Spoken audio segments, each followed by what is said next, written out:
Live from the fabulous Pepper J Studios in Hollywood, California, I'm Kurt Kelly for Actors eChat, and today we have a surprise special guest, well actually two of them. We found out late last night that they were in town working on a new film called Illness, and we have the lead actress here today as well as the producer of the film. We're going to start first with the producer of the film, who is Carina Rush. Welcome to Actors eChat. Thank you very much. Thank you.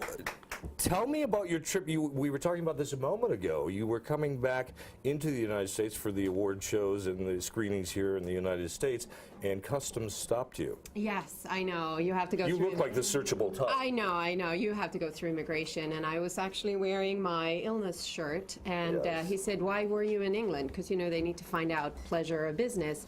Said we were coming from the Southampton International Film Festival, and he said, "What were you there for?" And I said, "Well, you can read my shirt." And he said, "Short film, big mess." And I said, No, big message, because that's what our film is about. Now, the big message is something that actually happened to make national news, as well as happened right near where you live in Connecticut. Yeah. What happened? Going back to when we started writing the script, it's actually Jonathan Bukhari is our writer, director, and editor of the film. We were saddened and upset by a terrible shooting that took place in Sandy Hook, but our film is not about that, so I want to make that clear. But it was the inspiration for the film. Yeah, it was a compilation of several events that took here's place. Jonathan, who helped write the film and there's Jonathan direct it. Bukhari right there, our fabulous director. So he put together a short film because he said creatively he needed to do something. He needed to have an outlet. And we put together the film, and the script was kind of falling into place, coming together. And we had done an interview on television. So I'm going to tell you a little bit about that backstory. We were location scouting in a nearby town. The film crew found out, the TV channel. We went on the news. We did a great story for them. And then the editors got a hold of it and made it all about a film about Sandy Hook. So we basically, the AP, Associated Press, picked up the story. It ran in 500 online publications and on television channels, literally all over the world. Around the planet, right. And we were raked over the coals because they thought it was too soon. And it wasn't about, our film is not about that. Our film is about mental illness. In fact, is this from the actual school? Yes, yes it is. And, wow. and it was absolutely devastating, and our hearts go out to all those parents and kids and everyone that was involved. But our film is about mental illness and about raising awareness, because these kind of things happen. It happened in a movie theater. It happened to politicians. It happened all over our country. It's not an epidemic, but it happens again and again, and we want to get to the bottom of it. You have to find... It's something that we like to keep in the closet, our relative, whomever, and don't really want to talk about it. Stigma. And, you know, it's like we used to talk about, oh, they may be gay, and now it's okay to talk about. Mental illness and maybe addictions are still in the closet a lot, Yeah, aren't they? you know, I think it's our last big stigma. That's mental illness. 10 years ago, it was cancer. In fact, you couldn't even say the word out loud. Right. And I think now, because people are talking about it and we've had great treatments, this is what we need to do about mental illness. And doing this film, we found out that the more we're out there promoting the film, people are coming up to us, even reporters that are interviewing us, people that have seen the film, people that are putting together the film festival saying, oh, my son, my daughter, my niece, my nephew, my cousin, and we're finding out that actually 1 out of 10 children and adolescents are afflicted by some kind of mental illness or disorder. 1 out of 10. Well, and it may actually be higher than that. That's the ones that are being admitted, or someone's admitting for them that they may have a problem. It's interesting because there's a lot of people that we know in entertainment, without outing people, who suffer from mental illness, and it's like cancer and other disease. No one says, oh, today I want to be schizophrenic. Yet we seem to put them in a side corner and no one wants to deal with them. But properly medicated or properly diagnosed and in therapy or treated, people can work their way through this. Yeah, you know, mental illness is just that. It's an illness like diabetes are having asthma, it needs to be monitored, it needs to be managed.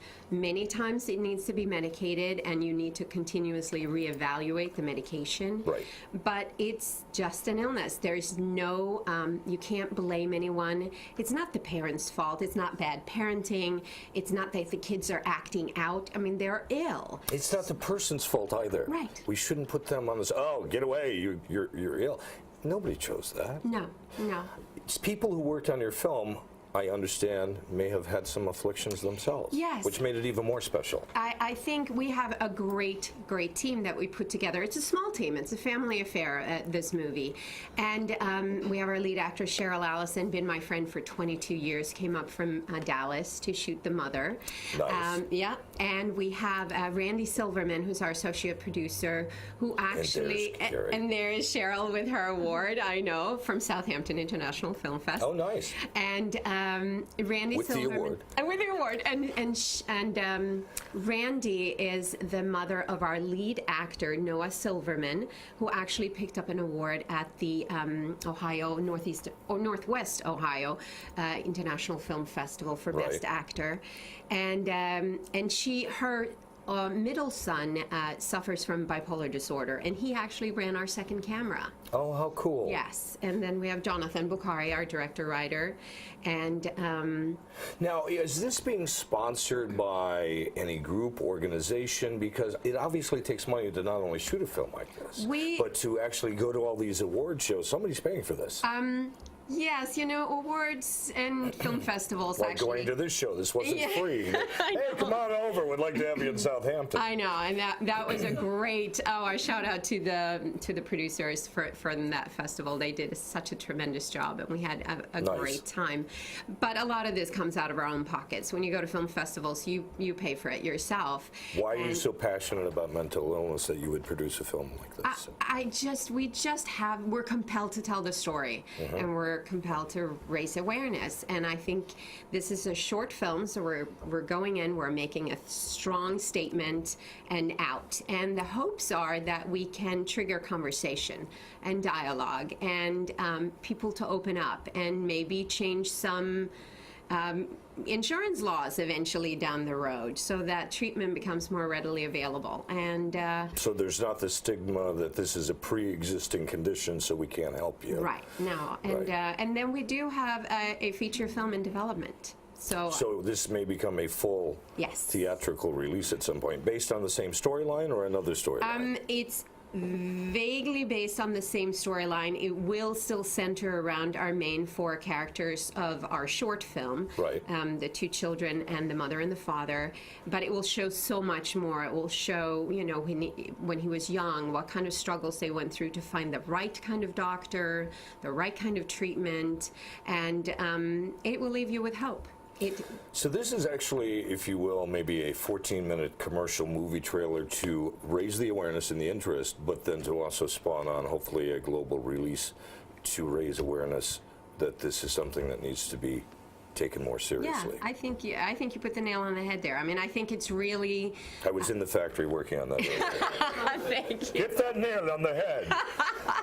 No, I think that's actually what we're trying to do. Is we're trying to get enough people involved that they can also come forward with more of their stories. And our associate producer is a... Here's some footage from the actual film. Yes, there's actually part of our trailer right there. Right. I know a voiceover guy. If you need a voiceover for the trailers, I'll call him up for you. Now, you hail from an area that is more liberal, if I understand correctly, on how they deal with health and maybe mental health. Is that correct? Maybe. I mean, we're from metropolitan New York City area. Well, I meant originally. I'm going further back in time. Oh, you're going back to my roots? Yes. Or you're going back to Sweden? To Sweden, yes. That's where I'm born and raised, and I came here when I was 21. But aren't they a little more liberal and progressive in how they deal with mental illness there? Or do I have a misunderstanding? No, I think they are. I think but it's still a very harsh reality there, and I do think still that there's a stigma. I think there's a stigma around the world. We just actually got on the news today that the World Health Organization says that mental illness is the #1 disability in the world. Well, what's interesting, I think we're going to find out the more we've deregulated food around the planet, not just here in the United States, that the more artificial things that we cannot pronounce that we're putting in food products may actually help to trigger some of these illnesses that are now evolving more rampantly around the planet. I think you're right, but Just a thought. Not a medical professional, obviously, and Darn so, it. I know. Support that one. But I think you're right, and I think, but that's a whole other issue that we can't necessarily address in our feature film or our short for now. So, but that could be a follow-up story right there. Well, I have something we are going to address in just a moment on Actors eChat. Stick around. And we're in a rush right now to talk about a film that Carina has been involved in producing called Illness. And why are you so passionate about illness? And how did you lose almost half the crew when it first started? Well, I mentioned before that we had a bad story that ran that Associated Press picked up where we got raped Darn over the the AP. polls. But you know, they do say that all publicity is good publicity, so maybe we Actually can is. turn this around and bring back that. We lost 2 of our young actors. Their parents pulled them out after the story ran because those poor parents had so much pressure from family and friends. relatives and friends that just took the articles for face value and didn't actually find out what the movie was about. So the parents removed these children. We also lost our location. We had a great house set up to shoot in. Thus, re-amplifying, you can't always believe what you read or hear. Sometimes you got to look beyond it because it's somebody's spin control on I a know, story. I know. Wow, that's sad. So I want to bring in Randy Silverman because she's our associate producer, and she was basically our guardian angel. She sent me an email in my darkest hour when we were about to cancel the whole shoot and not do the film because we were devastated by all this bad press and we were hurt. And she sent me an email about raising awareness and creating a bill for mental illness for teenagers in school. Randy Silverman does speak sometimes on behalf of NAMI, National Alliance of Mental Illness. Wow, which is a cause that people should learn more about. Absolutely. Go NAMI to, really does a lot to help Yeah. families and people who need support. absolutely. What's their URL, do you know? I don't, but Just we'll get Google it. NAMI. We'll get it. Yeah. National Association of Mental Illness. Okay. And she sent me an Probably email out of the .org. blue, and we've been friends for a while, but I basically forgotten about our middle child having this mental illness. And she said, "What are you doing? What is this movie about?" Oh, is this the cast? This is the cast. You have Wow. Jonathan, And our which one is director, in the she? back. Cheryl is Randy's all the way to the right. Right there. Very pretty Okay. blonde there. Yes, Yep. she is. And her Thank you for your son help. with the M is her younger son. Right. And that's Noah Silverman, Okay. and he plays the lead in our film. Thank God for tagging on photos nowadays. I know. Here, So just she put it over there. said, "What do you need? I'll give you my house. I'll give you wow. my son. I'll give you my older son. I'll give you the school to shoot in, to film in for the school scenes." So she came through. So where was this all shot? Is she a It's neighbor? all in Westchester, actually. So not that far away. Not that far away. We filmed in Armonk, and that was in the surrounding areas of Armonk in Westchester County. So, and then we had an incredible short post-production. It took us. That's Westchester, New York.